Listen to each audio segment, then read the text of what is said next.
Bismillahirrahmanirrahim. I'm Iman Fatma,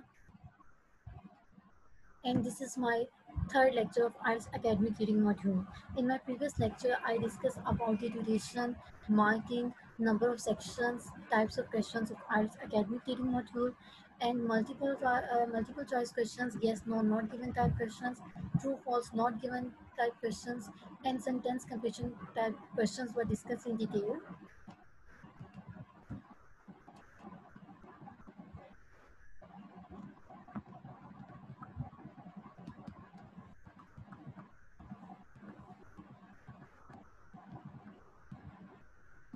Today I'm just going to start my lecture with the matching heading type questions.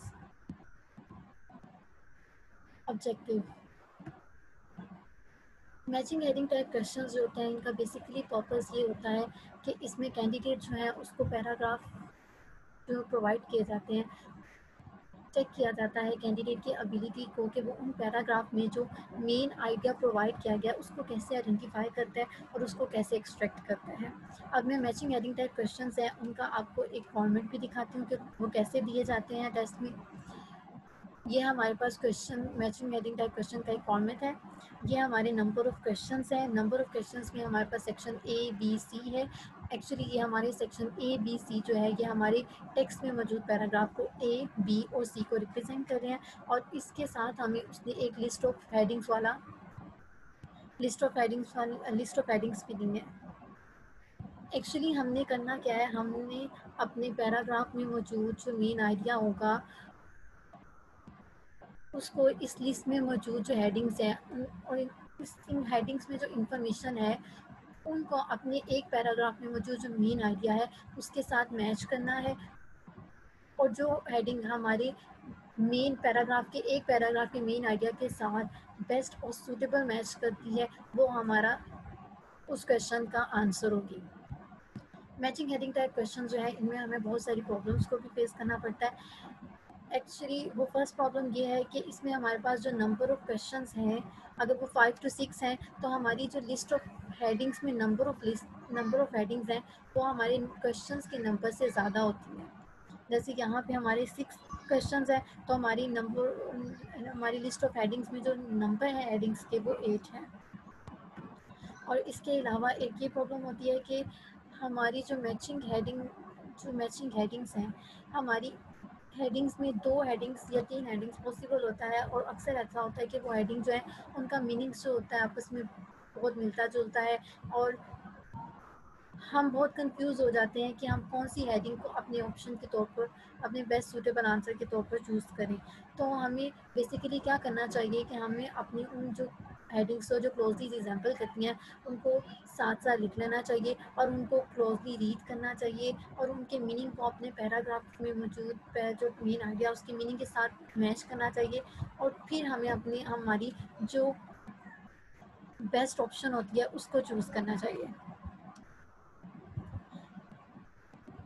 इसके अलावा जो इन question types में problem होती है वो ये होती है कि इसमें हम अपने पैराग्राफ में जो दिया होता है मेन आइडिया उसको अपने पैराग्राफ में मौजूद जो सब आइडियाज़ होते हैं उनके साथ कंफ्यूज कर लेते हैं। हमने मैचिंग हेडिंग टाइप क्वेश्चंस में कभी भी सब आइडियाज़ पे फोकस नहीं करना या जो और उनको हमने निगलेक्ट कर देना है। हमारा बेसिक पर्पस जो है हम अपनी मेन आइडिया की तरफ है, हमारा जो फोकस है वो हमारा मेन आइडिया की तरफ है। और इस टाइप ऑफ क्वेश्चंस में सिनोनिम जो है पैराफ्रेजिंग जो है वो रूटीन से बहुत थोड़ी सी ज़्यादा इस्तेमाल की जाती है ताकि हमारे टेक्स्ट को उसमें हमारे अपने मेन आइडिया को लोकेट करना थोड़ा डिफ़िकल्ट हो जाता है। इस वजह से टिप्स और ट्रिक्स जो हैं जो हमें इस मैचिंग हेडिंग टाइप क्वेश्चंस में को सॉल्व करने में हेल्प करती हैं वो ये हैं कि जैसे जैसे आप अपने क्वेश्चंस के लिए हेडिंग्स को सिलेक्ट करते जाएं, जैसे अगर हमने क्वेश्चन नंबर 27 है उसके लिए हमने अपनी बेस्ट सूटेबल जो हेडिंग है उसको चूज़ कर लिया तो हम चाहिए कि हम उस हेडिंग को चूज़ करने के बाद उस पर एक लाइन लगा दें ताकि जो हम बाकी जो क्वेश्चंस को सॉल्व करने के लिए जब हम अपनी हेडिंग्स की तरफ देखें तो हमारी नंबर ऑफ हेडिंग्स जो होंगे वो कम हो जाएंगे। इसी तरह हमें बार बार जो हम पहले ही ऑलरेडी हम अपनी क्वेश्चन के लिए हेडिंग को चूज़ कर सकते हैं उसको रिकंसीडर नहीं करना पड़ेगा। अगर मैचिंग हेडिंग टाइप क्वेश्चंस होते हैं आपके रीडिंग पोर्शन के टेक्स्ट में दिया जाता है, तो आप कोशिश करें कि आपकी उसी सेक्शन के टेक्स्ट के साथ जो दूसरी टाइप ऑफ क्वेश्चंस होते हैं आप उनको पहले सोल्व कर लें। इसका फ़ायदा क्या होगा? इसका फ़ायदा ये होगा कि जब आप दूसरी टाइप्स ऑफ क्वेश्चंस को सॉल्व करेंगे तो आप अपने पैराग्राफ को स्कैन करेंगे, आप उसमें से कुछ पैराग्राफ्स को डिटेल में रीड करेंगे, जिससे आपको अपने टेक्स्ट की जो इंफॉर्मेशन होती है वो आपको पहले ही थोड़ी बहुत मिल जाएगी और आपके टेक्स्ट के लिए जो अंडरस्टैंडिंग है थोड़ी सी डेवलप हो जाएगी। और जब आप अपने मैचिंग हेडिंग टाइप क्वेश्चंस को सॉल्व करेंगे तो इससे आपको ईजी भी आपको फील होगा और इससे आपकी टाइमिंग जो है वो भी सेव हो, टाइम जो होगा वो भी सेव होगा।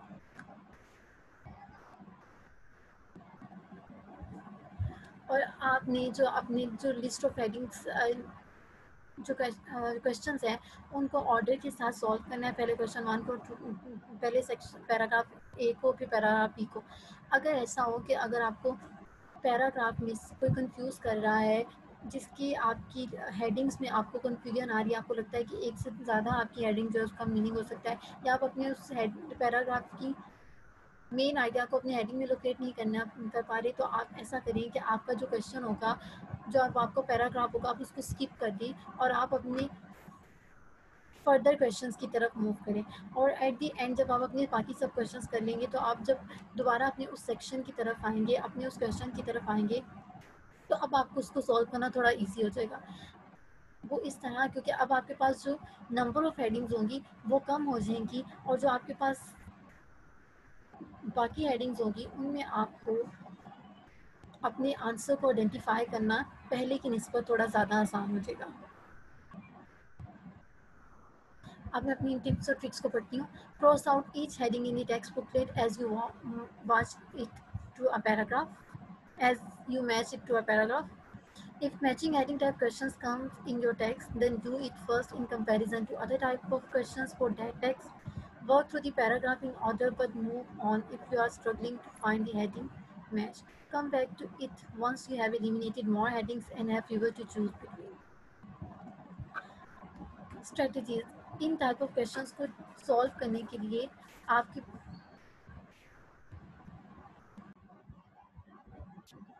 हमारे multiple matching heading type questions है, इनको सॉल्व करने के लिए बेसिकली स्ट्रेटजीज जो होती हैं वो दो तरह की होती हैं, strategy number 1 and strategy number 2। Strategy number 1 जो है वो है read text first then headings, और स्ट्रेटजी नंबर 2 है read headings first then text. Different people will suggest you to choose different type of strategy, but my advice is to try both when you are practicing to see which one works for you, because it is possible that one will work for you and other may not. So choose it based on your easiness and then stick to that one only and practice it more.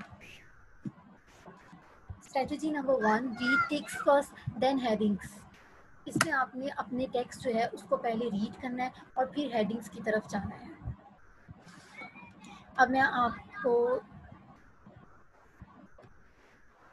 इस example से ये strategy को थोड़ा ज़्यादा elaborate करती हूँ, फिर इसको रीड करूँगी।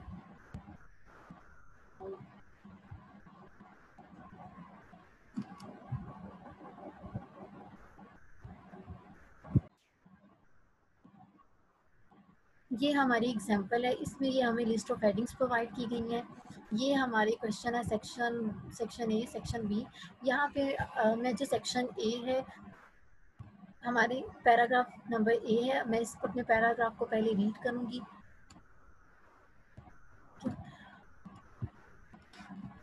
और हम अपने पैराग्राफ को रीड कैसे करेंगे? एक्चुअली हमने अपने पैराग्राफ में स्किमिंग करनी है। स्किमिंग हम कैसे करते हैं ये हमने प्रीवियस लेक्चर्स में भी देखा। हमने अपने पैराग्राफ के जो फर्स्ट 2 लाइंस हैं उनको केयरफुली रीड करना है, उनको मीनिंग को अच्छे से अंडरस्टैंड करना है, क्योंकि ये हमें हमारी टॉपिक सेंटेंस होती हैं। ये हमारा टॉपिक सेंटेंस जो होता है ये हमारे पैराग्राफ के मेन आइडिया को पॉइंट करता है। और जो हमारी जो पैराग्राफ की जो लास्ट 2 लाइंस है हमने इनको भी केयरफुली रीड करना है, क्योंकि इसमें जो मेन आइडिया होता है उसको अक्सर समराइज़ किया जा रहा है, कंक्लूड किया जा रहा होता है, और जो बाकी जो सेंटर में टेक्स्ट है हमने इसको डिटेल में रीड नहीं करना, बस हमने इसको जल्दी से रीड करते जाना है और थोड़ा सा इसकी अंडरस्टैंडिंग लेनी है कि इसमें उसने कहा क्या है।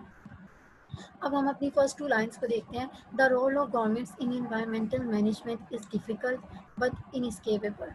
Sometimes the state tries to manage the resources it owns and does so badly.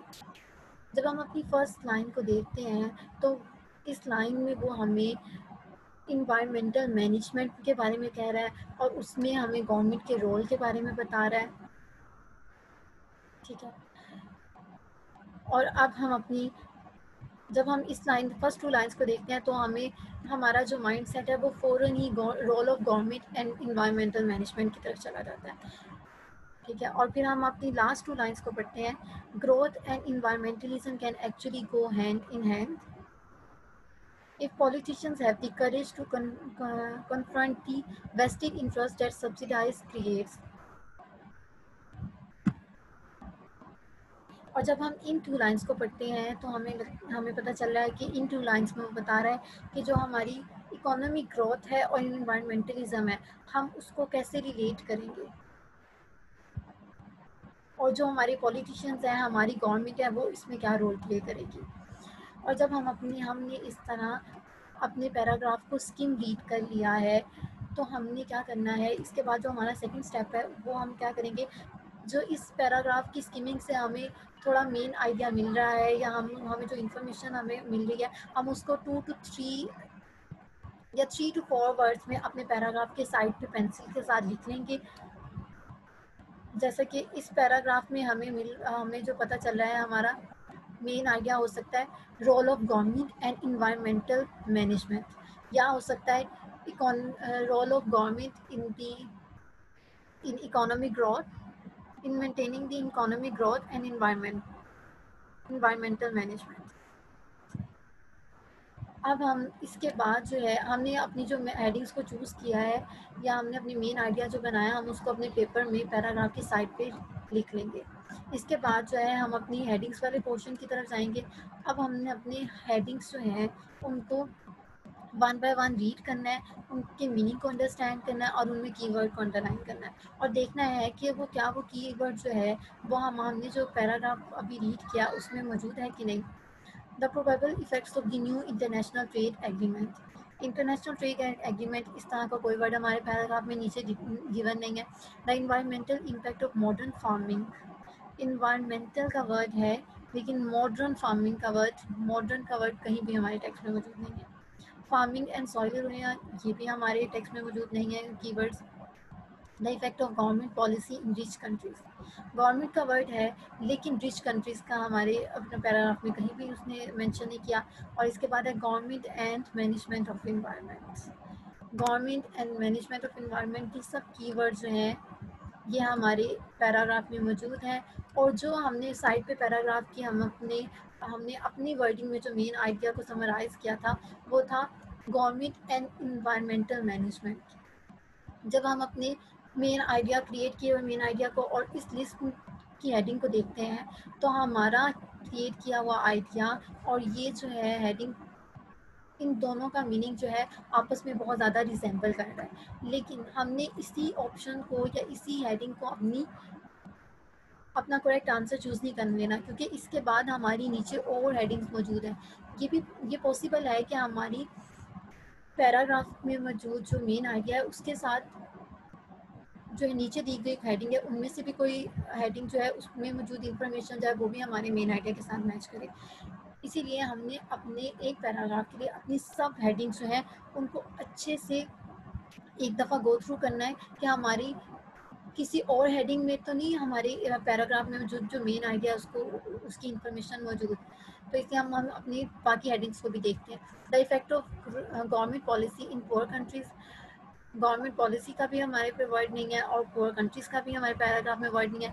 Farming and food output का भी कोई वर्ड नहीं है। The effects of government policy on food output, ठीक है, फिर ये दोबारा वर्ड्स हमारे टेक्स्ट में मौजूद नहीं है। The new prospects for word trade, ये भी हमारे वर्ड ट्रेड का भी कोई हमारे कीवर्ड नहीं है हमारे पैराग्राफ के अंदर।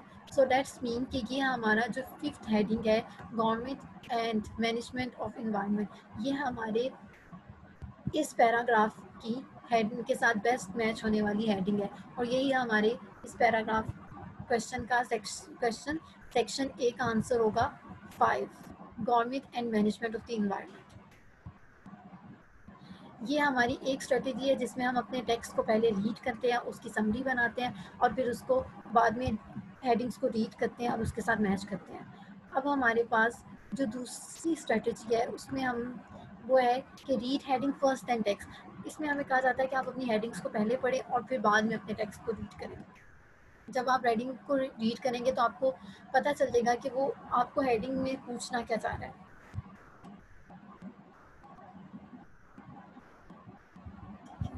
और अब हम इसको भी उसी एग्जाम्पल के साथ जो हमने ऊपर वाली स्ट्रेटेजी में की है उसी के साथ लिखते हैं। ये हमारी लिस्ट ऑफ हेडिंग्स है। हमने इस बार अपनी पहले हेडिंग्स को रीड करना है। हम अपनी हेडिंग को रीड कैसे करेंगे? एक्चुअली हमने इसमें कीवर्ड्स को आइडेंटिफाई करना है। अगर हमारी हेडिंग्स में कोई नेम है, कोई डिजिट है, कोई डेट है, किसी प्लेस की तरफ पॉइंट किया जा रहा है, हम उसको अंडरलाइन करेंगे। ठीक है, उसको अंडरलाइन करेंगे और उसके बाद जो है हम अपनी जो हेडिंग है उसके मीनिंग को अंडरस्टैंड करेंगे। ठीक है, और ये करने के बाद जो है फिर इसके बाद हमने क्या करना है, और नेम्स को, डेट्स को, प्लेसेस को, कीवर्ड्स को अंडरलाइन करने के बाद हमने अपने सिनोनिम्स को भी अपने माइंड में रखना है। सिनोनिम्स को भी हमें अपनी हेडिंग में सर्च करते जाना है। और इसके अलावा जो है नाउन या कोई ऐसा वर्ड जो हमारी डिफरेंट हेडिंग्स में बहुत ज़्यादा आ रहा है, जैसे कि इन्वायरमेंटल। ये इन्वायरमेंट का वर्ड जो है हमारी ये इस वाली हेडिंग में भी आया। इसके अलावा फार्मिंग जो है अगर हमारी इस हेडिंग में आ रहा है तो फार्मिंग का वर्ड हमारी इस हेडिंग में भी आ रहा है। और इसके अलावा इस वाली हेडिंग में भी फार्मिंग का वर्ड आ रहा है। और अगर गवर्नमेंट का वर्ड आया है तो वो इसमें भी आ रहा है। गवर्नमेंट पॉलिसी है तो वो इस वाली हेडिंग में भी है, गवर्नमेंट पॉलिसी का वर्ड इस वाली हेडिंग में भी है, गवर्नमेंट पॉलिसी का वर्ड इस वाली हेडिंग में भी है। तो हम क्या करेंगे, हमारी जो इस तरह की मैचिंग वर्ड्स हैं डिफरेंट हेडिंग्स में, हम उन हेडिंग्स को थोड़ा साथ साथ लिख लेंगे या उनको अपने माइंड में ना थोड़ा रखेंगे कि हमारी ये वर्ड्स जो है हमारी डिफरेंट हेडिंग्स में ज़्यादा बार आ रहे हैं। ठीक है, जब हम ये सब कर लेंगे तो हमारी जो रिजल्टेड लिस्ट ऑफ हेडिंग्स होंगी ना वो इस तरह की एक फॉर्मेट में आ जाएंगी। जैसे कि इनमें मैंने हर हेडिंग में कीवर्ड्स को भी अंडरलाइन कर दिया और जो जो वर्ड्स वाली सिमिलर वर्ड्स वाली हेडिंग्स हैं मैंने उनको साथ साथ लिख लिया। ठीक है, और इस तरह जब मैं अपने पैराग्राफ में मौजूद कीवर्ड्स को इनके साथ हेडिंग्स के साथ मैच करूँगी ना तो मुझे हेडिंग्स को बार बार ऊपर नीचे नहीं देखना पड़ेगा, बल्कि सिमिलर वर्ड्स वाली हेडिंग मेरी आइज़ के बिल्कुल सामने होगी। मुझे ज़्यादा अप एंड डाउन मूव नहीं करना पड़ेगा। अब हमारी जो कीवर्ड है डिफरेंट हेडिंग्स के, हमने इसके बाद हमने क्या करना है, हम अपने पैराग्राफ की तरफ जाएंगे। अपने पैराग्राफ को हमने स्किम रीड करना है, उसकी फर्स्ट 2 लाइन्स है उनको केयरफुली रीड करना है, जैसे हमने स्ट्रेटेजी नंबर 1 में किया था। इसकी लास्ट 2 लाइन्स है, इसको केयरफुली रीड करना है, बाकी को हमने सिर्फ गो थ्रू करना है, डिटेल में रीड नहीं करना है। और हमने जो स्कीमिंग के दौरान कीवर्ड्स को अंडरलाइन किया है, अब हम उन कीवर्ड्स को अपनी लिस्ट ऑफ हेडिंग्स में स्कैन करेंगे। अब हमारा जो एक कीवर्ड है गवर्नमेंट और इन्वायरमेंटल मैनेजमेंट, ठीक है, हम इसको अपनी लिस्ट ऑफ हेडिंग्स में स्कैन करते हैं। गवर्नमेंट का वर्ड हमारी और गवर्नमेंट का वर्ड हमारी इस वाली हेडिंग में भी आ रहा है और इन्वायरमेंट का वर्ड इस वाली हेडिंग में भी आ रहा है, इस वाली हेडिंग में भी आ रहा है। गवर्नमेंट का वर्ड इन हेडिंग्स में भी आ रहा है। ठीक है, और इन्वायरमेंट, जब हम इन हेडिंग्स को देखते हैं तो ये जो है इनके अंदर जो मौजूद इंफॉर्मेशन है वो हमारे पैराग्राफ में प्रोवाइडेड नहीं है, क्योंकि हमने अपने पैराग्राफ की ऑलरेडी एक समरी बना ली है जो हम है कि गवर्नमेंट एंड इन्वायरमेंटल मैनेजमेंट, वो और ये समरी ही हमारे मेन आइडिया की तरफ पॉइंट करती है और उस मेन आइडिया को हम अपनी हेडिंग्स में सर्च कर रहे हैं। तो ये हमारी जो 3 हेडिंग्स हैं ये तो बिल्कुल भी नहीं हो सकती हैं। अब ये 2 हेडिंग्स रह गई हैं, environmental impact of modern farming. जब हम इस वाली हेडिंग को देखते हैं तो मॉडर्न फार्मिंग का जो वर्ड है ये हमारे पैराग्राफ में कहीं भी नहीं प्रोवाइड किया गया, और फिर हमारी ये वाली हेडिंग रह जाती है, government and management of environment.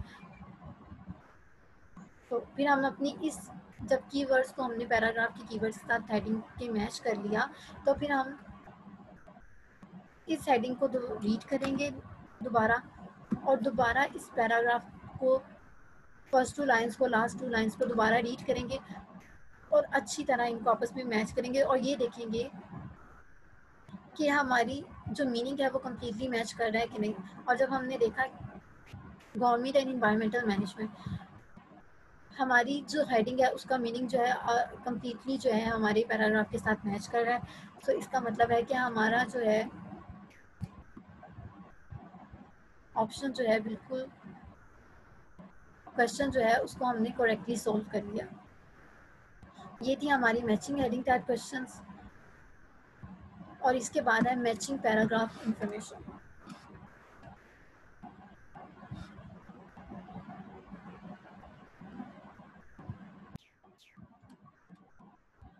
Matching paragraph information, इस क्वेश्चन टाइप में आपको आपके टेक्स्ट में पैराग्राफ्स होंगे A, B, C, D, E, F, G के नेम से, और उसके बाद आपको कुछ स्टेटमेंट्स प्रोवाइड की जाएंगी बिल्कुल इसी तरह। ये हमारे क्वेश्चंस हैं और ये उनमें स्टेटमेंट प्रोवाइड की गई है। हमने करना क्या है, हमने अपनी स्टेटमेंट में मौजूद जो इंफॉर्मेशन है उसको अंडरस्टैंड करना है, और हमने उसको जो बेस्ट सूटेबल पैराग्राफ है ना जिसमें हमारी इंफॉर्मेशन डिसाइड करती है, ये A, B, C, D, E, F, G हमारे पैराग्राफ्स हैं, और हमने देखना है कि हमारी जो इंफॉर्मेशन है स्टेटमेंट क्वेश्चन की, उसकी इंफॉर्मेशन जो है हमारे किस पैराग्राफ के साथ मैच करी है, और जिस पैराग्राफ के साथ वो मैच कर रही होती है उस पैराग्राफ का नेम जो है A, B, C, D के नेम से जो होता है, हमने उसको आंसर शीट में उस क्वेश्चन में लिख देना होता है। You will be given a set of 3 to 6 statements. You are required to match the information in each statement to the matching information in a paragraph in the reading text. Tips and tricks की बात करें तो ये हमारे matching paragraph information वाले जो questions होते हैं ये हमारे टेक्स्ट में कभी भी क्रोनोलॉजिकल ऑर्डर में नहीं आते हैं। जैसे कि अगर हमारी स्टेटमेंट फर्स्ट स्टेटमेंट है वो उस जो है वो पैराग्राफ में हमारे टेक्स्ट में पहले है, तो उसके बाद जो हमारी क्वेश्चन नंबर 2 की इंफॉर्मेशन है वो पैराग्राफ क्वेश्चन नंबर 1 है उसकी इंफॉर्मेशन के बाद आई, ऐसा नहीं होता।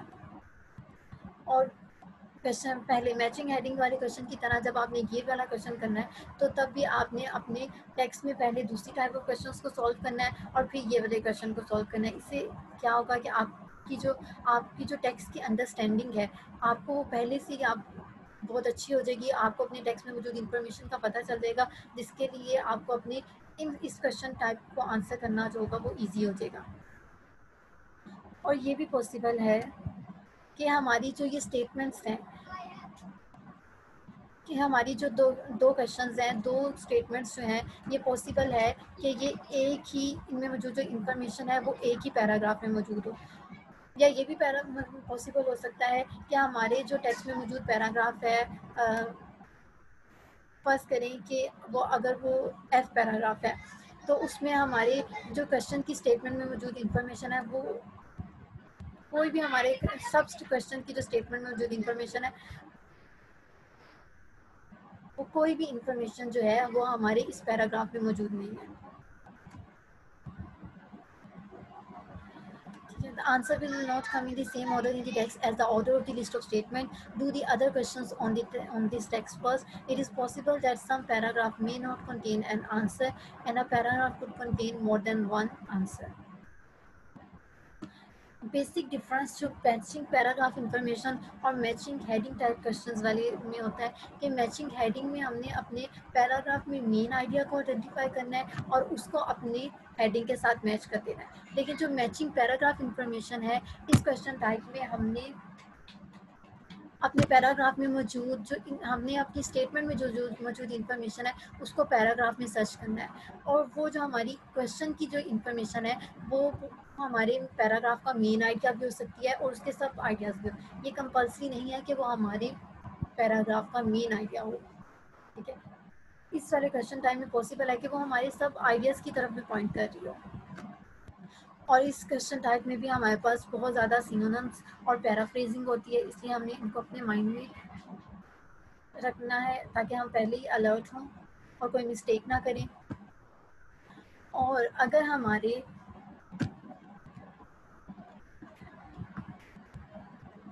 ये हमारी जो क्वेश्चन टाइप है, इसमें हमने क्या कर हमें जो दी जाती है इंफॉर्मेशन, अगर हमारे पास जो इंफॉर्मेशन क्वेश्चन में है, क्वेश्चन की स्टेटमेंट में अगर वर्ड्स है तो वो थोड़ा सा हमें कंफ्यूज करने के लिए वो इंफॉर्मेशन जब टेक्स्ट में देगा तो वो डिजिट्स की फॉर्म्स में या फिगर की फॉर्म में दे देगा।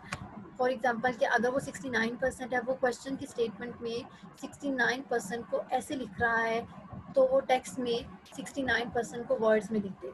तो हमने इस तरह की जो इंफॉर्मेशन की जो चेंजिंग है वर्ड्स में और फिगर्स में और नंबर्स में, हमने इसको अपने माइंड में रखना है और इसके लिए भी अपने टेक्स्ट को स्कैन करते जाना है। और एज़ यूजुअल जो हमारी सबसे ज़्यादा इम्पोर्टेंट बात है कि हम अपने पैराग्राफ में मौजूद इंफॉर्मेशन को टेक्स्ट में मौजूद इंफॉर्मेशन के साथ मैच करेंगे। और वर्ड टू वर्ड मैच करना हमारा पर्पज़ नहीं है, हमारा पर्पज़ है कि मीनिंग को मैच करना। And usually you will find the matching information in a phrase or whole sentence, not in an individual word. आपकी जो क्वेश्चन की स्टेटमेंट में मौजूद जो इन्फॉर्मेशन है, जब आप उसको पैराग्राफ में देखेंगे तो वो आपको एक इंडिविजुअल वर्ड में नहीं मिलेगी, बल्कि वो एक कंप्लीट सेंटेंस की फॉर्म में होगी या किसी फ्रेज की फॉर्म में होगी। स्ट्रेटजीज, अब हम स्ट्रेटजी को देखते हैं जो हमें हेल्प आउट करती है इस क्वेश्चन टाइप को सॉल्व करने में।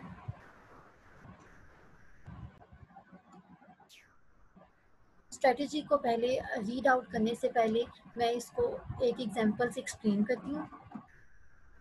हमारे पास ये एक एग्जांपल है और एग्जांपल में ये हमारा टेक्स्ट है और टेक्स्ट के एंड पे हमें ये स्टेटमेंट्स प्रोवाइड की गई हैं।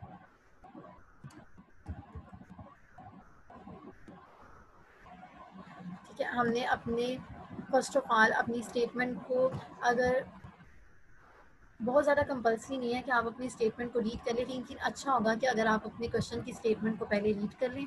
A comparison of past and present transportation method, इससे आपको आइडिया हो जाएगा कि वो आपके क्वेश्चंस में आपसे कौन सी इंफॉर्मेशन प्रोवाइड कर रहा है।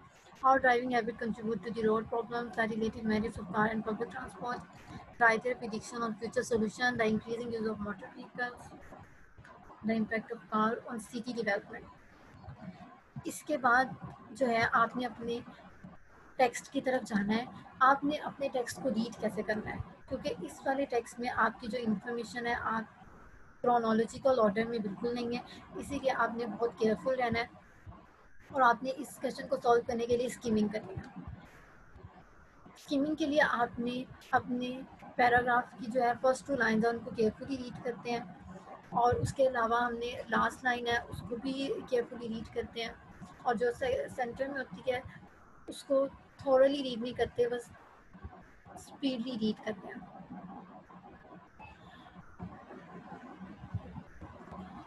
अब हम स्टार्ट करते हैं। और अब हमने क्या करना है, हमने अपने पैराग्राफ को जैसे जैसे रीड करना है ना, अपने पैराग्राफ की स्कीमिंग की फॉर्म में एक जो समरी होती है उसको अपने पैराग्राफ की साइड पे लिख लेना है। या कुछ लोग जो होते हैं इस स्ट्रेटजी को फॉलो करते हैं, या कुछ लोग ऐसे करते हैं कि अपने पैराग्राफ को रीड करते हैं, बहुत डिटेल में रीड नहीं करते, जर्नली रीड करते हैं और उनमें उनको जो इम्पोर्टेंट पॉइंट्स लगते हैं, जो उनको लगता है कि इस टॉपिक पैराग्राफ की मेन हेडिंग्स बन सकती हैं या सब हेडिंग्स बनती हैं या इस टॉपिक पैराग्राफ की तरफ के आइडिया की तरफ पॉइंट कर दिए हैं जो इसमें एक्सप्लेन किया गया है, तो हम उन वर्ड्स को अपने पैराग्राफ के साइड पे लिखते जाते हैं। जैसा कि अब हम इसको रीड करना शुरू करते हैं। There are now over 700 million motor vehicles in the world, and the number is rising by more than 40 million each year. जब हम इस first 2 lines first and half line को पढ़ते हैं तो हमें पता चलता है कि वो इसमें बता रहा है कि मोटर व्हीकल जो है उनकी नंबर क्या है वर्ल्ड में, और जो ये जो नंबर है वो ज़्यादा हो रहे हैं हर साल, ठीक है। तो हमें हमारा इसमें हमें पता चलेगा नंबर इज़ राइजिंग। ये जो हमारा वर्ड है, कीवर्ड है, या इसमें हमारे आइडिया, और इस आइडिया को हम अपने पैराग्राफ के स्टार्ट पे, अब अपने पैराग्राफ के साइड पे इसको ना पेंसिल से राइट कर लेंगे। जैसा कि अब हम लिखते हैं rising number of motor vehicles, ये हमारे आइडिया होगा।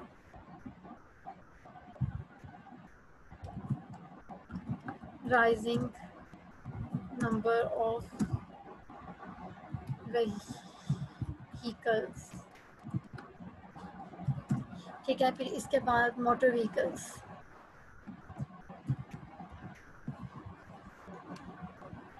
फिर इसके बाद हम रीड करते हैं अपनी सेकंड लाइन को। The average distance driven by car user is growing to from 8 kilometre a day per person in western Europe in 1965 to 25 kilometre a day in 1995। और यहाँ पे वो हमें पता चलेगा कि वो हमें बता रहा है कि जो डिस्टेंस जो है कार जो अब कवर कर रही है वो भी ज़्यादा होता जा रहा है। एवरेज डिस्टेंस जो है,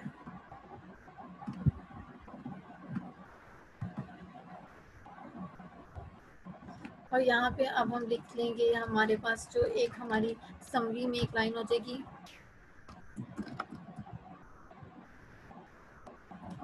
increase covered distance.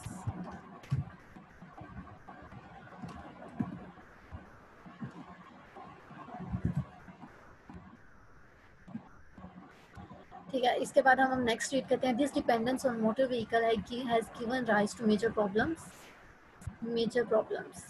Including environmental pollution, depletion of oil resources, traffic congestion and safety. और यहाँ पे वो हमें क्या कर रहा है, मेजर प्रॉब्लम्स के बारे में बता रहा है। ठीक है, इसको भी हम अपने साइड पे लिख लेते हैं, या उसको आप साइड पे लिख लें, या उसको अंदर आप हाईलाइट कर लें या अंडरलाइन कर लें। मेजर प्रॉब्लम्स, ठीक है। ये हमारी इस पैराग्राफ की थोड़ी सी समरी हो गई है। अब हम अपने नेक्स्ट पैराग्राफ को भी इसी तरह रीड करते हैं। While emissions from new cars are far less harmful than they used to be, city streets and motorways are becoming more crowded than ever, often with older trucks, buses and taxis which emit excessive level of smoke and fuel. इसमें हमारा जो word है, जो एक new word है, वो emissions का है। हम इसको अंडरलाइन कर लेते हैं।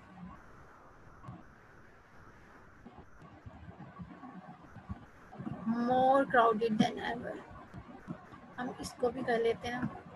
फिर हम नेक्स्ट रीड करते हैं। This concentration of vehicle makes air quality in urban area unpleasant. Air quality को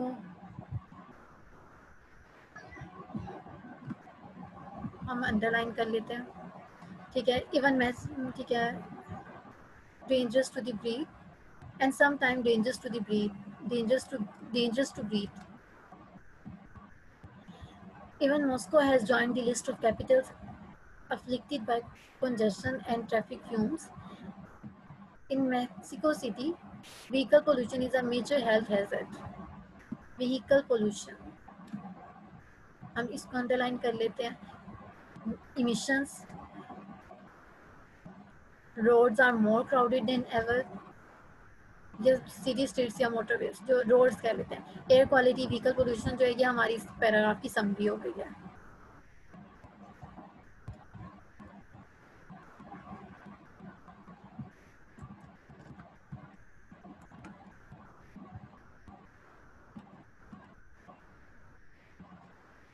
ठीक है, अब हम अपने थर्ड पैराग्राफ की तरफ मूव करते हैं।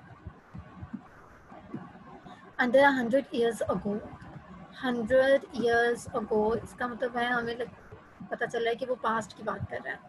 Major journey were in the 20 kilometer range, the distance conveniently accessible by horse. पहले जो था पास में हॉर्स के जरिए किया जाता था। Heavy freight could only be carried by water और रेल। अब हमें इसमें वो बता रहा है ट्रांसपोर्ट के बारे में कि हॉर्सेस से भी हो सकती है, वाटर और रेल से भी हो सकती है। फिर वो कहता है invention of motor vehicle broad personal mobility to message and made rapid flight delivery possible over a much wider area. ठीक, इन्वेंशन, ठीक है, इन्वेंशन हो, ठीक है, मॉडर्न इरा जैसे आया, इन्वेंशंस भी हुई। ठीक है, in the United Kingdom about 90% of the inland flight is carried by road.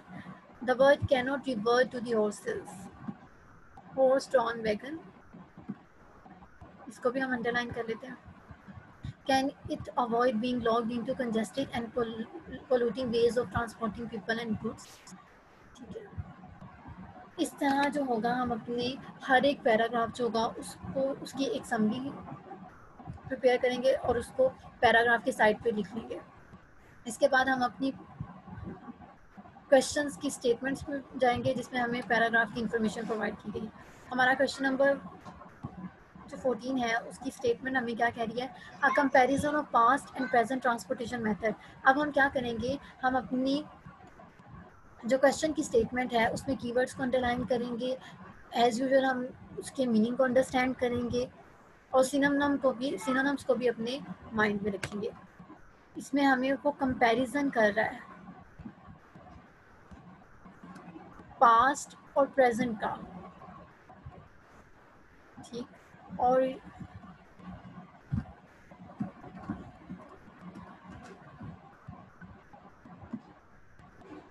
Transportation methods के बारे में बता रहा है।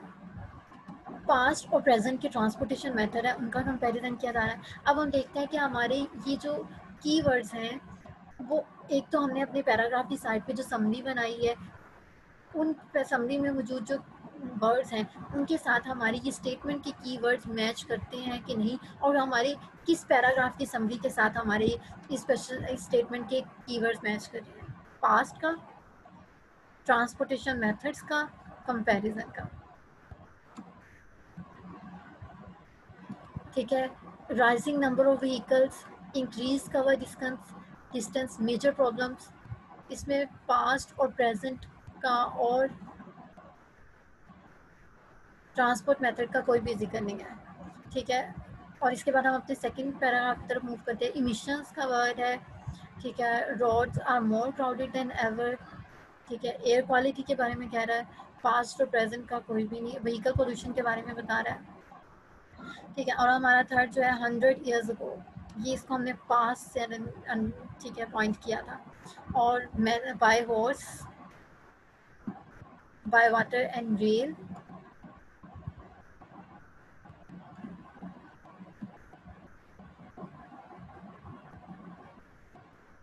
ठीक है, और इन्वेंशन हो गई है।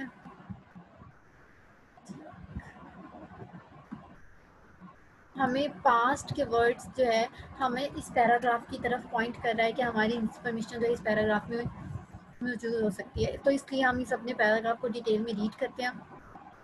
Until 100 years ago, most journeys were in the 20 kilometer range, the distance conveniently accessible by horse. By horse, ठीक है, heavy freight could only be carried by water or rail. यहाँ पे हम हमें वो दो ट्रांसपोर्टेशन मेथड कह ले तो वो हमें पॉइंट करना है। अगर हम उसको केयरफुली रीड करें और उसको अंडरस्टैंड करें अपने, और अपने पैराग्राफ की मीनिंग को स्टेटमेंट के मीनिंग के साथ मैच करने की कोशिश करें।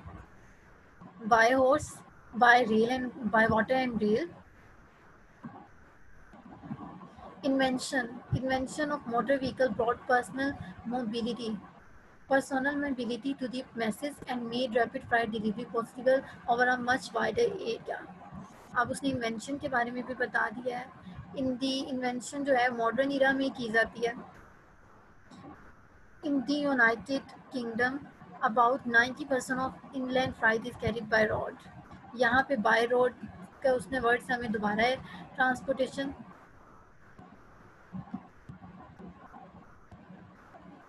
मेथड के बारे में बता दिया, ये सोर्स जो यूज़ करते हैं उसके बारे में बता रहा है। और इसी तरह जब हम अपने बाकी पैराग्राफ की समरी को इसके स्टेटमेंट के साथ मैच करने की कोशिश करेंगे तो हमें पता चलेगा कि हमारे सिर्फ यही एक पैराग्राफ है जिसकी समरी जो है, जिसमें मौजूद इन्फॉर्मेशन है वो हमारे स्टेटमेंट की इन्फॉर्मेशन के साथ मैच करेगी। तो ये हमारा जो पैराग्राफ है ये हमारी स्टेटमेंट के साथ, क्वेश्चन के साथ बेस्ट मैच करता है, और जो स्टेटमेंट में इंफॉर्मेशन प्रोवाइडेड की गई है वो हमारी इस पैराग्राफ की इन्फॉर्मेशन के साथ मैच कर रही है। तो हम अपने उस क्वेश्चन के आंसर में टेक्स्ट, अपने क्वेश्चन की आंसर शीट पे सी लिखेंगे। फिर हम अपने क्वेश्चन नंबर 2 की तरफ मूव करते हैं। ठीक है, और अब हम चूज कर लेते हैं, चलें क्वेश्चन नंबर 18 का सॉल्व करते हैं। The increasing use of motor vehicles. ठीक है, इंक्रीजिंग का कीवर्ड हमने अंडरलाइन किया, और ये कंपल्सरी नहीं है कि हम यूजुअली जो हमने मेथड फॉलो करना है कि वो हम पहला करें, फिर दूसरा करें, फिर तीसरा करें। रैंडमली भी कर सकते हैं, लेकिन अगर हम ऑर्डर में करेंगे तो वो ज़्यादा अच्छा है। ठीक है, increasing use of motor vehicles, motor vehicles भी कीवर्ड है और यूज भी एक कीवर्ड है। इंक्रीजिंग यूज और मोटर व्हीकल जो है, हम इनको अपने हर पैराग्राफ की समरी में वर्ड्स को सर्च करते हैं। इंक्रीजिंग यूज और मोटर व्हीकल, और सिनोनिम्स को भी अपने माइंड में आपने रखना है कि सिनोनिम भी यूज़ किए जा सकते हैं। इंक्रीजिंग, इंक्रीजिंग का सिनोनिम जब हम अपने पहले ही पैराग्राफ की समरी में देखें तो rising number of motor vehicles, motor vehicles का भी कीवर्ड मौजूद है हमारे पैराग्राफ में की समरी में। और इंक्रीजिंग के लिए हमने इन्होंने सिनोनिम यूज़ किया है rising. Increase, cover, cover distance, major problems. So इस पैराग्राफ में हमारी इंफॉर्मेशन पॉसिबल है कि रिजाइड करती है, तो हम इसको रीड करते हैं। There are now over 700 million motor vehicle in the world and the number is rising by more than 40 million each year. और हर साल के मोटर व्हीकल्स का नंबर जो है ये ज़्यादा से ज़्यादा होता जा रहा है। और हमारे क्वेश्चन की स्टेटमेंट क्या कह रही है? The increasing use of motor vehicles, motor vehicle का जो यूज़ है वो ज़्यादा हो रहा है। और ये वाली हमें क्या कह रही है, हमारे पैराग्राफ की कह रहा है rising number of motor vehicle. Obviously जब उनका नंबर राइज कर रहा है इसका मतलब है कि उनका जो उनकी यूटिलाइजेशन है वो भी यहाँ ज़्यादा हो गया, उनका यूज़ जो है वो ज़्यादा हो रहा है। तो इसका मतलब है हमारे क्वेश्चन नंबर, हमारे इस क्वेश्चन की स्टेटमेंट का जो आंसर है, इंफॉर्मेशन है, वो हमारे पैराग्राफ 1 में डिसाइड करता है, और हमारे इस क्वेश्चन का आंसर होगा ए, पैराग्राफ ए। और अब हम अपने दोबारा स्ट्रेटजी को वर्ड्स में रीड करते हैं। Read the statement first before you read the text. Understand its meaning, underline keyword, and most importantly, identify synonyms. Skim read the text to get a general understanding of what it's about. Quickly identify the main idea or sub-ideas of each paragraph and note it in a couple of words beside the paragraph. और आप उसको अपने paragraph के साथ कुछ words में उसको 3 to 4 words में या जितने भी वर्ड्स बनते हैं उनमें लिख लें, वो आपकी समरी हो जाएगी। फिर आपने return to the statement, read them again and decide which one you think will be easiest to match. क्योंकि आपने कीवर्ड्स को तो स्टेटमेंट्स में पहले ही अंडरलाइन किया हुआ है, तो आपने मैचिंग में चेक करना है कि आपकी कीवर्ड्स जो क्वेश्चन में की स्टेटमेंट में है वो आपकी पैराग्राफ की सम की समरी के साथ मैच कर रहे हैं। दीज क्राइटेरिया में help determine which statement might be the easiest one to match। क्योंकि आप नंबर्स को मैच कर सकते हैं, नेम्स को, प्लेसेस को, डेट्स जो है जो आपकी क्वेश्चन की स्टेटमेंट में है आप उनको सर्च कर सकते हैं अपनी समरी जो अपने हर पैराग्राफ की बनाई है उसके अंदर। और या there are other keyword that should be easy to spot in the या जो आपने टेक्स्ट अपने टेक्स्ट की समरी में जो अदर दूसरे कीवर्ड्स होते हैं उनके जो कोई नंबर ना हो, कोई वर्ड हो, वो कीवर्ड पे आप उसको इजीली आइडेंटिफाई कर सकते हैं। And notes you made beside a paragraph of its mean and sub ideas match information in one of the statements। ठीक है, आप इस तरह इन चीज़ों को देखते हुए अपनी क्वेश्चन की स्टेटमेंट की इंफॉर्मेशन को पैराग्राफ के साथ जो है मैच करेंगे। Once you have selected your statement, then scan the text for the statement keywords and identify the paragraph with missing information and read it in detail। वही कि जब आपने अपने स्टेटमेंट की इंफॉर्मेशन जो है किस पैराग्राफ में डिसाइड करके आपने चूज़ कर लिया तो उसको डिटेल से रीड करें और फिर अपने क्वेश्चन को आंसर करें। ये थे हमारे matching information, paragraph information type questions. और अब हम मूव करते हैं matching sentence ending type questions. इस क्वेश्चन टाइप्स में हमें यूजुअली 2 लिस्ट प्रोवाइड की जाती हैं। एक लिस्ट जो होती है वो इनकम्प्लीट सेंटेंसेस की होती है और एक लिस्ट जो होती है सेंटेंस पॉसिबल सेंटेंस एंडिंग्स की होती है। मैं आपको इसका एक फॉर्मेट भी दिखाती हूँ।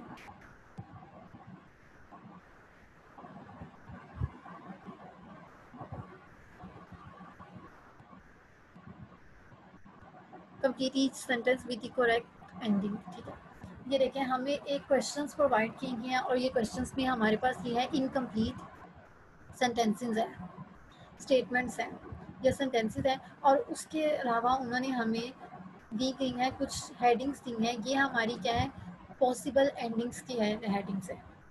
हमने क्या करना है, हमने अपनी हर एक स्टेटमेंट को रीड करना है और अपने स्टेटमेंट जो स्टेटमेंट में मौजूद ये जो इनकम्प्लीट सेंटेंस है इसमें जो इंफॉर्मेशन है उसको टेक्स्ट में रीड करते हुए देखना है कि हमारी इस इनकम्प्लीट सेंटेंस को वो कौन सी पॉसिबल सेंटेंस एंडिंग्स हैं जो इस हमारे इनकम्प्लीट सेंटेंस को कंप्लीट करेगी और इसकी इंफॉर्मेशन को टेक्स्ट के साथ में इस तरह कंप्लीट करे कि इसकी इंफॉर्मेशन जो है हमारी टेक्स्ट में मौजूद इंफॉर्मेशन के साथ मैच करे।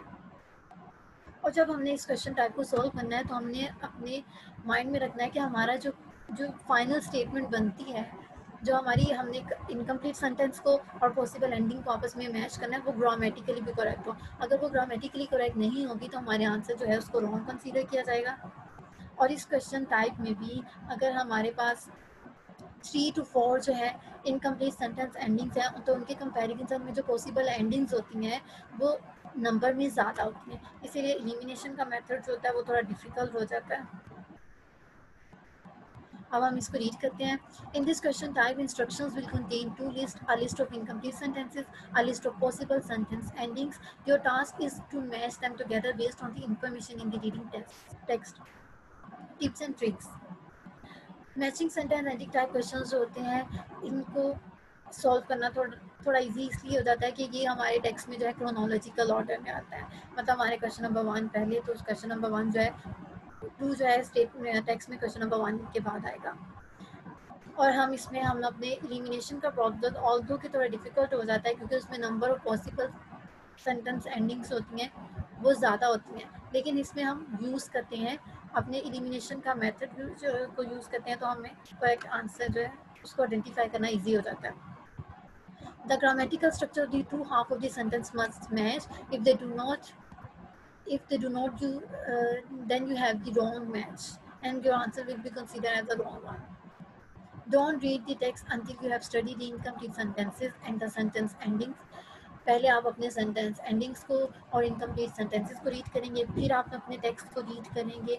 और आपने जैसे अपने टेक्स्ट को रीड करना है तो आपने अपने टेक्स्ट को डिटेल में रीड नहीं करना, बल्कि आपने अपने जो इनकम्प्लीट सेंटेंस एंडिंग्स में और जो आपके जो पॉसिबल सेंटेंस एंडिंग्स हैं उनमें जो कीवर्ड्स होंगे उनको स्कैन करना है और अपने पैराग्राफ की देखना है कि कीवर्ड्स की लोकेशन को पैराग्राफ में चेक करना है और फिर उस पैराग्राफ को डिटेल से रीड करना है।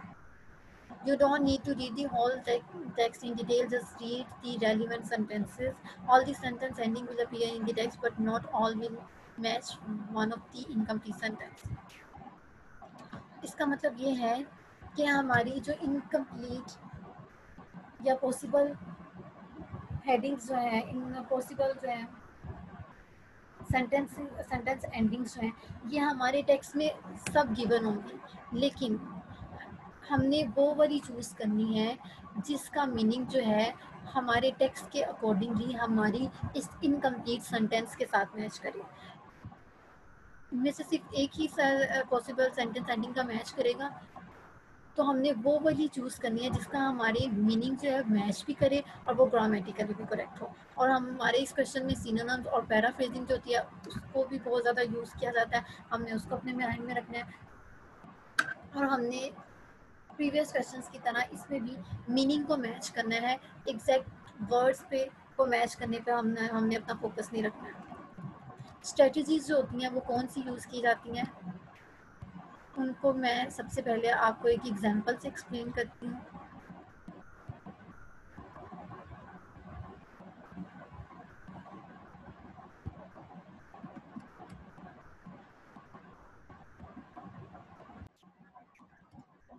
ये हमारे पास हमारी मैचिंग इनकम्प्लीट सेंटेंसेस की एक एग्जांपल है, ये उसका हमारा टेक्स्ट है और ये हमारी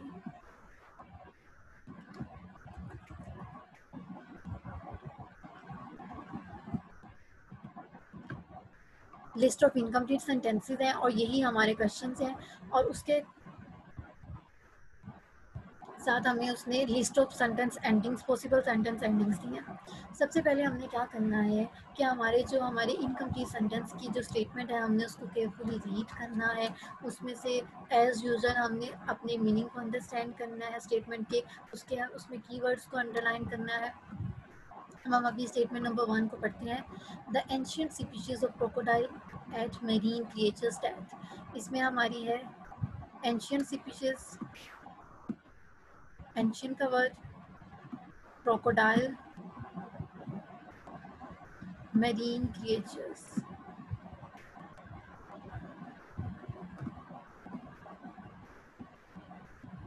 ठीक है,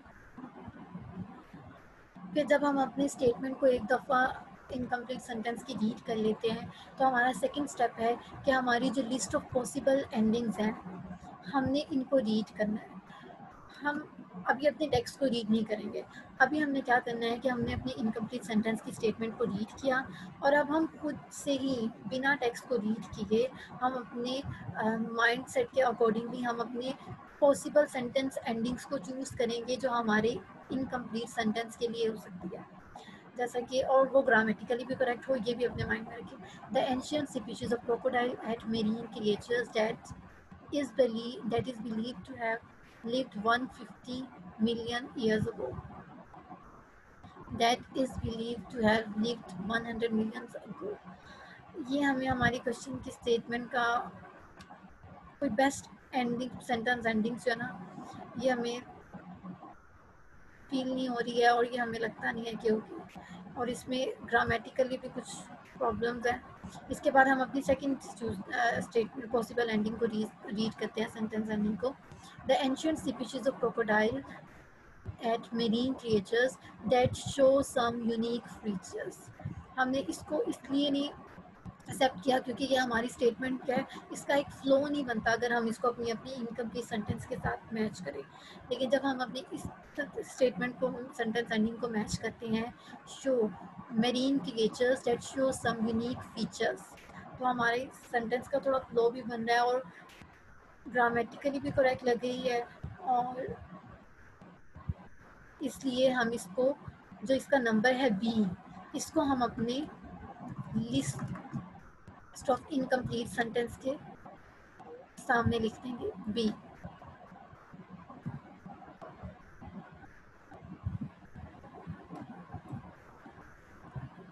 फिर अब हम सबके बाद अपनी third list of incomplete sentence को देखते हैं। The ancient species of crocodile ate marine creatures that resembles dolphins.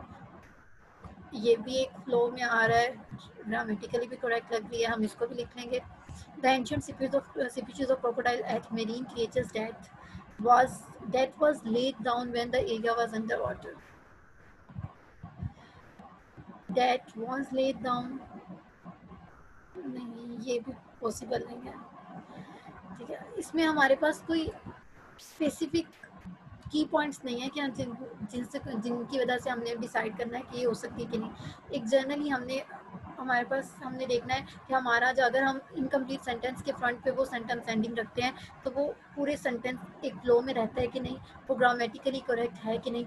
ये वाली दो जो टिप्स हैं ये हमें हेल्प आउट करती हैं कि हम खुद से एक शॉर्ट लिस्टिंग कर लें पॉसिबल एंडिंग्स की। The ancient species of crocodile ate marine creatures death, a museum in the town near where it was found, ये भी ग्रामेटिकली करेक्ट नहीं है।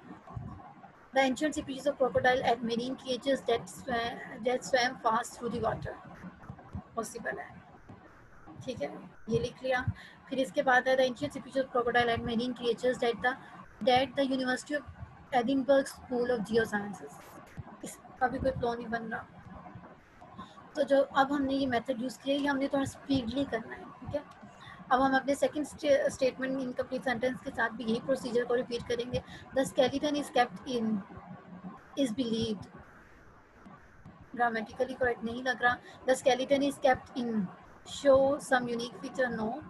The skeleton is kept in resemble dolphin. No.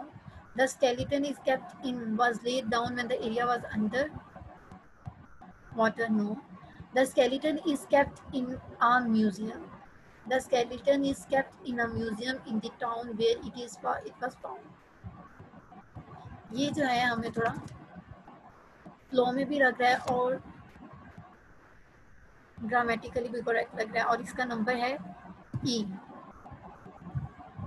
इसके बाद जो है the skeleton is kept in swam fast through the water. No. The skeleton is kept in the university of Edinburgh school of जियोसाइंसेस.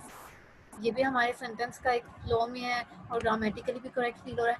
इसी तरह हमारी जो बाकी इनकम्प्लीट सेंटेंस की स्टेटमेंट्स हैं हम उनको भी इसी प्रोसीजर से शॉर्टलिस्ट करेंगे उनके लिए अपनी पॉसिबल सेंटेंस एंडिंग्स को. अब हमने हमारा जो सेकंड स्टेप है उसमें हमने क्या करना है कि हमने जो ये अपने कीवर्ड्स को अंडरलाइन किया है इनको हमने पैराग्राफ्स में स्कैन करना है. हमारा कीवर्ड क्या है फर्स्ट स्टेटमेंट का? Ancient species, crocodile, marine creatures.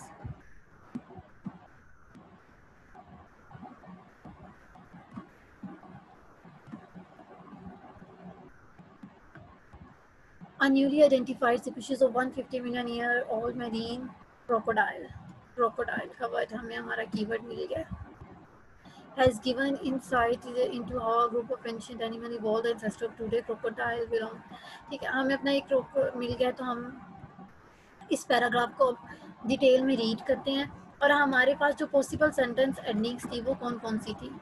वो बी, सी और एफ वाली थी. बी यहाँ थी शो सम यूनिक फीचर, सी वाली थी रिजेंबल डॉल्फिन और एफ वाली थी swim fast through the water. ठीक है.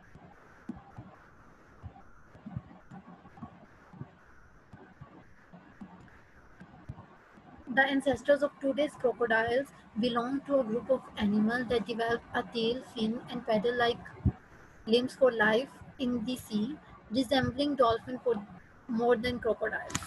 ये हमारी पॉसिबल एंडिंग सेंटेंस एंडिंग में से ये एक ही है, रिजेंबल डॉल्फिन. अब हम इसको यहाँ से रीड करते हैं. The ancestor of today crocodile belong to a group of animal.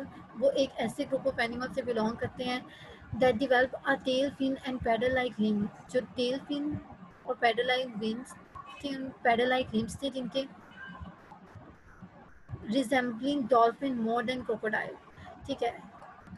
जो ancestor of today crocodile है वो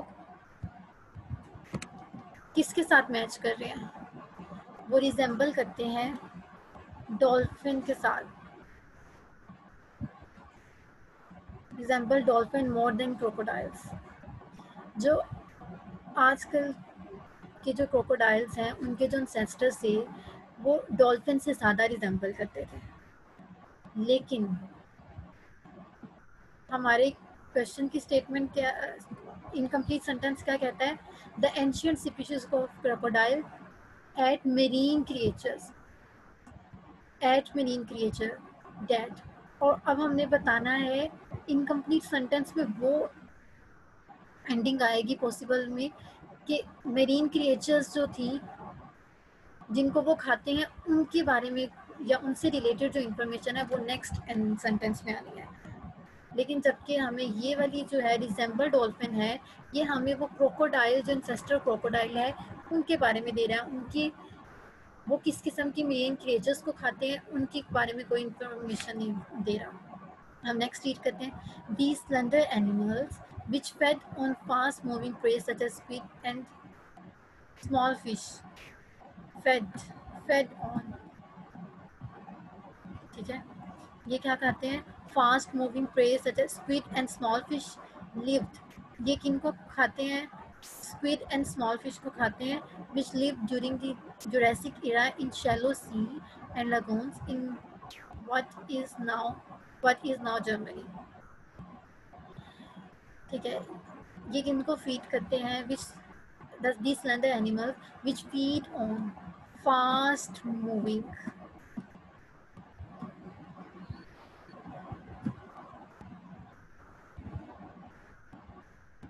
फास्ट मूविंग प्रे। और अब हम अपने इनकम्प्लीट सेंटेंस की स्टेटमेंट में बी को देखते हैं, शो सम यूनिक फीचर। ये हमारी शो सम यूनिक फीचर, ये हमारी स्टेटमेंट जो है इस जैसी कोई इन्फॉर्मेशन जो है हमारी उस पैराग्राफ में गिवन ही नहीं है। फिर हम सी को देखते हैं, रिजेंबल डॉल्फिन। इसको हमने इसलिए ठीक है इनकरेक्ट किया क्योंकि ये रिजेंबल डॉल्फिन है, ये अनसेस्टर्स जो हैं वो डॉल्फिन, जो क्रोकोडाइल के अनसेस्टर है वो डॉल्फिन से मैच करते हैं। बल्कि हमें ऐसी इंफॉर्मेशन चाहिए कि जो इंसेस्टर ऑफ क्रोकोडाइल थे वो जो मेरीन क्रिएचर्स को खाते हैं, हमने उन मेरीन क्रिएचर्स के रिलेटेड कोई इन्फॉर्मेशन देनी है। अब हमने वाली स्टेटमेंट को देखते हैं, swam fast through the water. Swam fast through the water, swam fast through water को हम देखते हैं,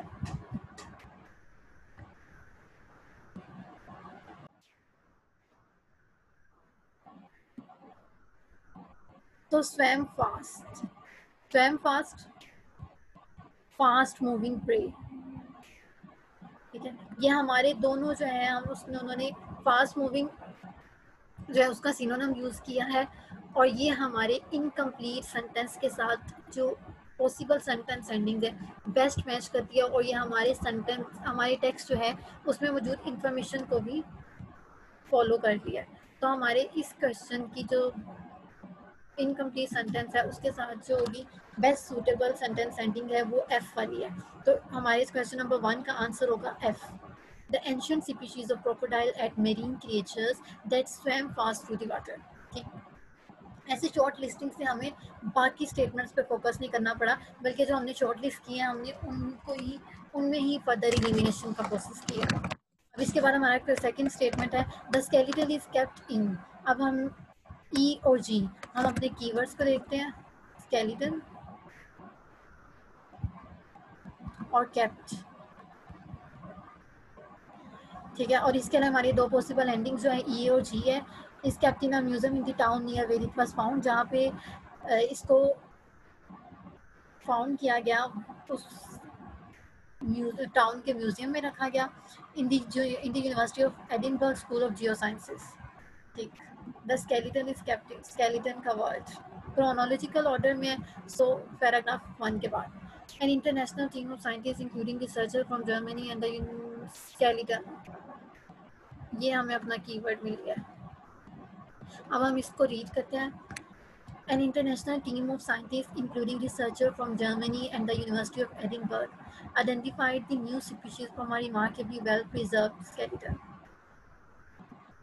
University of Edinburgh was kept in the University of Edinburgh of Geosciences, लेकिन यूनिवर्सिटी ऑफ एडिनबर्ग से तो वो रिसर्चर्स बिलोंग करते हैं जिन्होंने स्पीशीज को आइडेंटिफाई किया। तो पॉसिबल है कि हमारी वो जी वाली पॉसिबल सेंटेंस इनकरेक्ट है। फिर नेक्स्ट रीड करते हैं, the fossil was discovered in 2014 in a quarry near the town of Bamberg in Bavaria, Germany by a team from the Naturkunde Museum Bamberg, where it is now housed. Housed, ये हमारा keyword, जो हमारा keyword kept है उसका synonym है kept housed. ठीक, अब वो हमें कह रहा है the fossil was discovered in 2014, ठीक है, in a quarry near the town of Bamberg, ठीक है, where it is now housed, और जहाँ उसको अब रखा गया है। ठीक है, जहाँ इसको डिस्कवर किया गया था इसको अब वहीं रखा गया है, और वहाँ पे म्यूजियम है, नेटरकुंडे म्यूजियम बेम्बर्ग। सो दैट्स मीन कि हमारा जो है, जो इस स्टेटमेंट, इनकरेक्ट स्टेटमेंट के, इनकम्प्लीट स्टेटमेंट के लिए जो बेस्ट पॉसिबल एंडिंग होगी वो ई और जी में से ई वाली होगी, क्योंकि the university of Edinburgh school of Jio sciences से तो वो रिसर्चर्स बिलोंग करते थे जिन्होंने इसको डिस्कवर किया। ठीक है, और द स्केलेटन इज केप्ट इन, इसको वहाँ रखा गया, वेयर इट वाज फाउंड, जहाँ पे इसको डिस्कवर किया गया था, is kept in a museum in the town near, near का वर्ड भी हमारे टेक्स्ट में यूज़ किया गया, in near where it was found. तो हमारे सेंटेंस जो है ग्रामेटिकली भी करेक्ट है, और इनकी दोनों की मीनिंग जो है वो भी मैच कर रहा है, और टेक्स्ट की मीनिंग से भी मैच कर रहा है। तो ये हमारी स्टेटमेंट का करेक्ट आंसर होगा ई। ठीक है, ये थे हमारे मैचिंग इनकम्प्लीट सेंटेंस एंडिंग्स। और इसके बाद हमारा आज का last topic name matching type questions. Name matching type questions में क्या होता है बेसिकली, इन क्वेश्चन टाइप्स में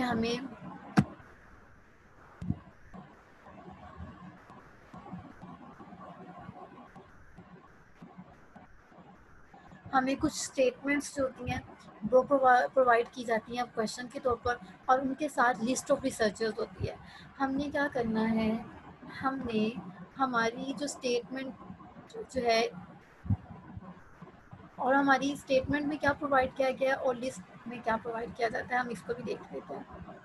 एक्चुअली हमारी जो स्टेटमेंट है उसमें हमें नॉर्मली जो इंफॉर्मेशन दी जाती है वो कोई भी रिसर्च फाइंडिंग के बारे में होती है, कोई भी थ्योरी होती है, या उसमें किसी प्लेस के बारे में पॉइंट किया जाता है, या किसी ईयर के बारे में, या कोई रिसर्च फाइंडिंग है वो किस प्लेस पे हुई, किस ईयर में हुई। ऐसी इंफॉर्मेशन जो होती है वो हमारी स्टेटमेंट में दी जाती है, और हमने उस स्टेटमेंट को हमारी जो साइड पे जो नेम्स वाली लिस्ट होती है उस नेम्स वाली लिस्ट में हमारी क्या होता है, उसमें हमारा किसी रिसर्चर्स के नेम होते हैं, किसी एक्सपर्ट्स के नेम्स होते हैं, और साइंटिस्ट होता है उनके नेम्स पॉसिबल है कि मौजूद हों। और हमने अपनी स्टेटमेंट के साथ उस नेम्स वाली स्टेटमेंट में से कोई ऐसा नाम चूज़ करना है जो हमारी टेक्स्ट के अकॉर्डिंगली हमारे उस स्टेटमेंट के साथ मैच करता है।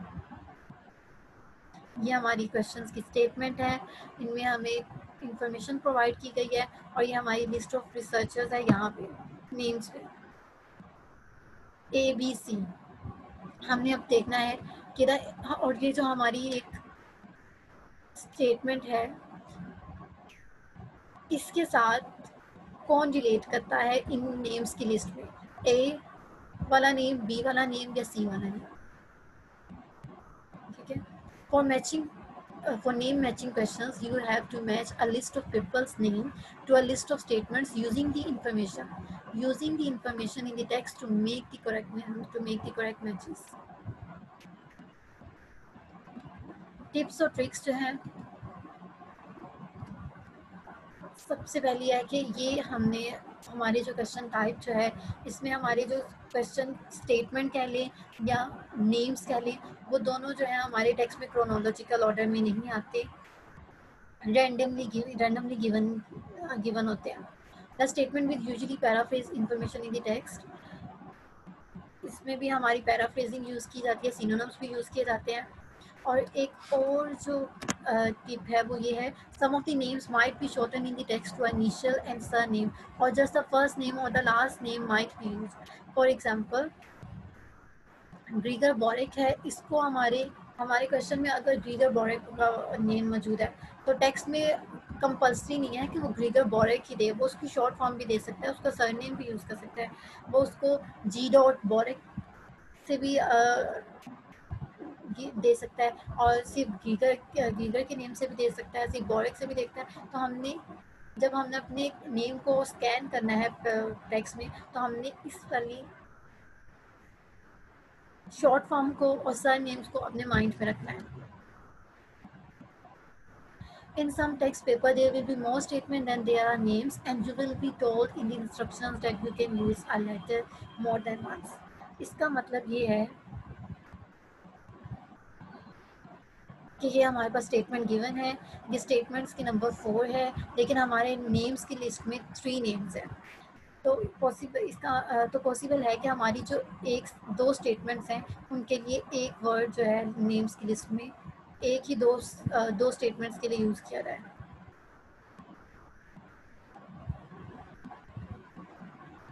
अब हमने स्ट्रेटजी जो इस क्वेश्चन टाइप को सॉल्व करने के लिए यूज़ करनी है।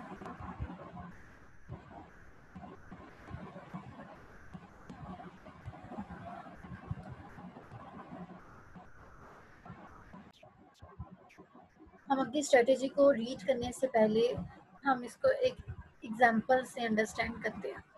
हमारी एग्जांपल है द साइंस ऑफ योगा,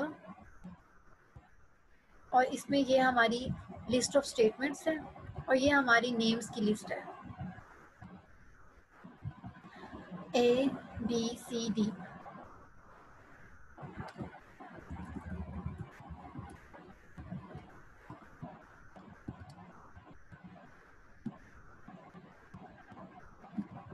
हमारे ए वाला नेम है कैरोलिन स्मिथ, बी जयादेवा योगेंद्रा और सी एंड्रियास मिकेल्सन, डी विजय भरशंकर।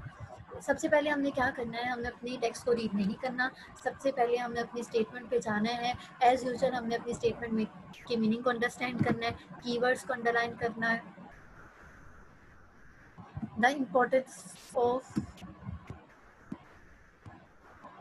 योगा, ठीक, डिक्रीजिंग हार्मोन और स्ट्रेस, ये हमारे कीवर्ड हैं। फिर इसके बाद जो हमारी नेम्स की लिस्ट है, इसमें हमें जो नेम्स दिए गए हैं हमने इनको टेक्स्ट में जाना है और इनको अंडरलाइन करना है। हमारे नेम्स क्या हैं, कैरोलिन स्मिथ, जयादेवा योगेंद्रा, एंड्रियास मिकेल्सन, विजय भरशंकर। हम इनको टेक्स्ट में क्या करेंगे, स्कैन करेंगे और इनको अंडरलाइन करेंगे। और हम बेटर होगा कि हमारे पास अगर 4 नेम्स हैं तो हम चारों को डिफरेंट कलर्स के साथ अंडरलाइन करें। इससे हमें जब हम अपने एक पार्टिकुलर नेम को सर्च कर रहे होंगे ABC से, तो हमें उसको सर्च करना इजी हो जाएगा।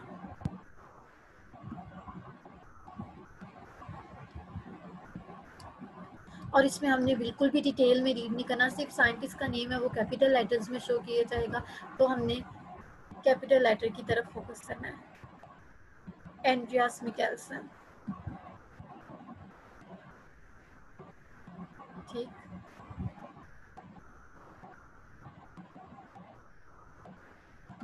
कैरोलिन स्मिथ,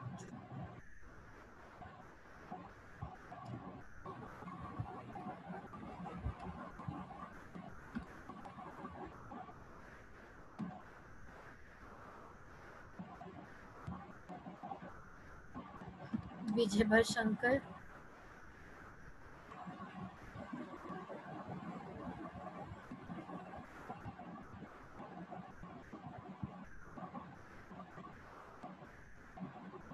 जे योगेंद्रा।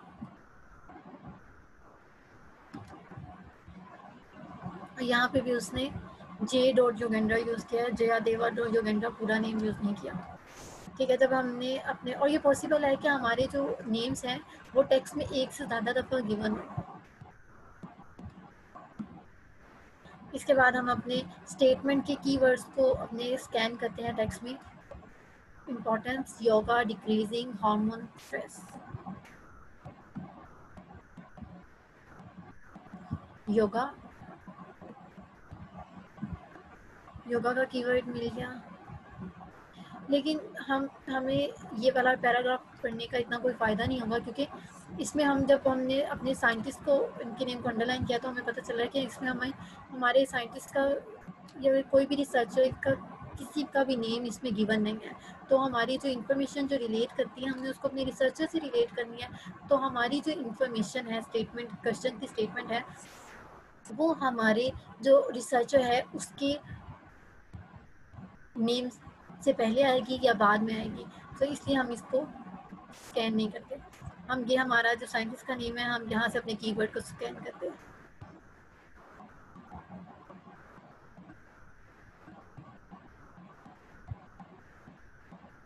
योगा, रिडक्शन, डिक्रीजिंग के लिए सिनोनिम रिडक्शन यूज़ किया गया है। और जो थर्ड हमारा है कीवर्ड, हार्मोन को भी अंडरलाइन कर लेते हैं। इसके अलावा स्ट्रेस का जो हमारा कीवर्ड है, इसको भी अंडरलाइन करते हैं। अब हम अपने स्टेटमेंट को क्वेश्चन की एक दोबारा से रीड करते हैं। The importance of yoga in decreasing the main hormone link to stress. देखते हैं कि ये जो हमारी इंफॉर्मेशन है टेक्स्ट में, यही इंफॉर्मेशन प्रोवाइड की गई है टेक्स्ट में भी। Importance of yoga in decreasing the main hormone link to stress.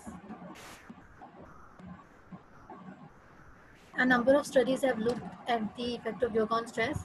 Research carried out in 2005 by Andreas Mikkelsen of the University of Duisburg is set in Germany, follow 24 women suffering from emotional distress on a 3-month yoga program. Findings showed a significant decrease in the level of cortisol, which is the primary stress hormone, decrease in the level of their hormone.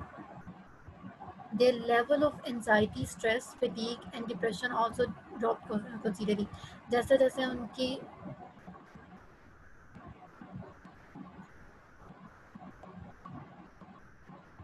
Yoga programme कर रही हैं वो 3 month, तो वैसे ही उनका जो hormone है, stress hormone जो है कॉर्टिसोल, वो डिक्रीज हो रहा है। ठीक, और ये हमारी इंफॉर्मेशन जो है हमारे स्टेटमेंट से बिल्कुल मैच करती है। और ये किस हमारे रिसर्चर की तरफ पॉइंट करिए, एंड्रियास मिकेल्सन। तो हमारा एंड्रियास मिकेल्सन जो है स्टेटमेंट के साथ नेम मैच करता है, और एंड्रियास मिकेल्सन जो है वो हमारी नेम लिस्ट, रिसर्चर की लिस्ट में या नेम में सी पे है। तो हमारी क्वेश्चन नंबर ए की स्टेटमेंट का जो रिटर्न आंसर हम आंसर शीट पे लिखेंगे वो लिखेंगे सी। ठीक है, इसके बाद हम अपनी सेकंड स्टेटमेंट को पढ़ते हैं।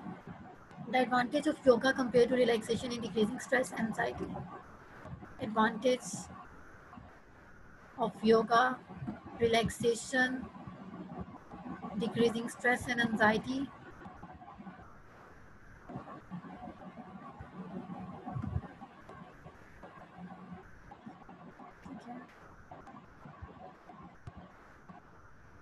अब हमने नेक्स्ट, ये हमारे वो साइंटिस्ट का, रिसर्चर का नेम है, इसके नेम के साथ हम रीड करते हैं। अब इस कीवर्ड को स्कैन करते हैं। योगा मिला हमें, योगा एंड रिलैक्सेशन कीवर्ड्स मिले, stress and anxiety.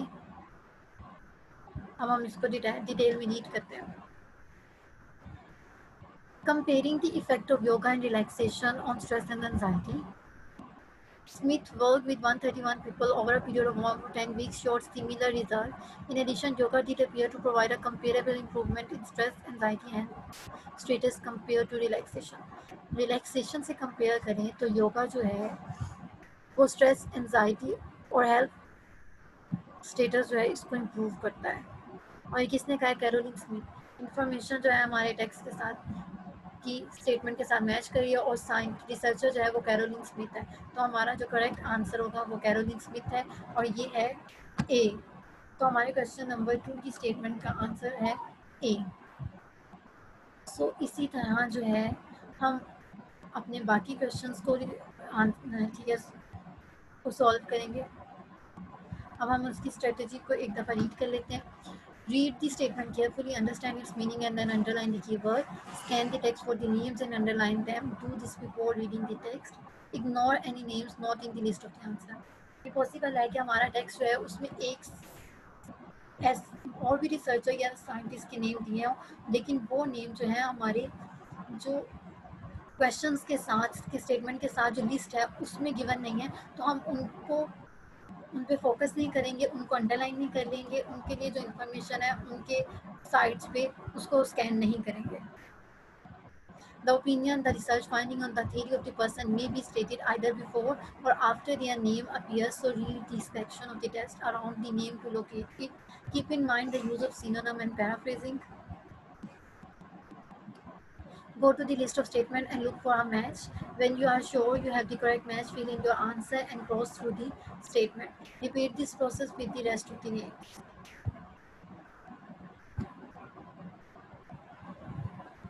So that's all for today, and today we will discuss about the matching heading type questions, matching sentence information, matching in paragraph information, matching name matching type questions, or matching incomplete sentences, sentence endings.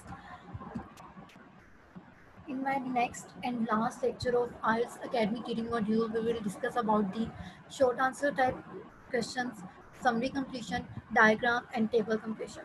So thank you so much, and Allah Hafiz.